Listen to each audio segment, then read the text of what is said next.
صراحه بغيت نهضر على واحد الموضوع اللي عيب بزاف. نشوفوا اذاعات مصريين كيديروا لنا التحليل المباراه المنتخب المغربي ديال 17 عام و20 عام المنتخب الكبير، وكيحللوا لنا اللاعبين اللي في اوروبا واللي مازال ما جاوش واللي جايين واللي كنفكروا نجيبوهم، وحنايا شنو كنديروا؟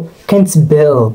قناه وحده ما عرفتش دير لنا روبورتاج يتناقشوا على كره، ما كتعرف، ما لاقيينش. جيبوا لنا نهضروا في كره صاحبي، تنعياو نهضروا في كره. جيبوا الناس صاحبي كيتهضروا في كره، كيعرفوا يهضروا في كره. واش المغرب ما فيش بنادم كيعرف يهضر في كره؟ ما كاينش شي واحد كيعرف يحل الكره، ما كاينش شي واحد متبع اللاعبين المنتخب المغربي الصغارين والكبارين والبطوله. حشومه وعيب.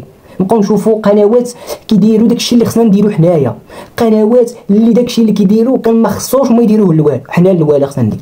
دابا سبقونا وداروه وكيفتخروا بالكره ديالنا اللي عندنا، اللي فيها ما يتقال، اللي فيها الهضره، اللي فيها ما يتقال، اللي فيها بزاف د الحوايج نديروا لهم التحليل ونفتخروا بهم ونهضروا فيهم باش نبقاو ماشيين دوكا. ولكن لا، حنا ساكتين ما دايرين لا حتى حاجه، كنتفرجوا فيهم هما. في التالي كنشوفوا داك البلاطويات الرياضيه اللي صراحه غير يسكتوا، غير نقولوا ما عندناش كاع ولا داك البلاطو هذاك صراحه.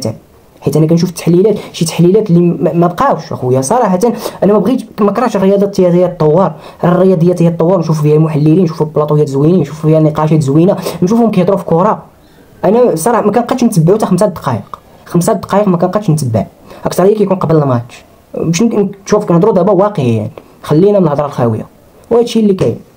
ما عرفناش فوقاش قالوا عليه يصاوبوا شي 4 القنوات الرياضيه. نتمناو تما يكون الخير، وكنبقاو مع اخر برنامج رياضي كان زوين هو اللي كان في ميديان هادي شحال، وكان فيه صحفي هذا. من تما ما شفنا شي بلاطو رياضي كيهضر على كره مزيان بكل حياديه، وشافنا الله. وراه كنهضروا بالفقصه، ماشي كنهضروا غير باغيين ننتقدوا، لا كنهضروا حيت باغيين ننتقد، كنهضروا حيت شي حاجه كان خصها تدار هنا، ماشي نشوفوها في اخرى كدير روبورتاج علينا. وشافنا الله.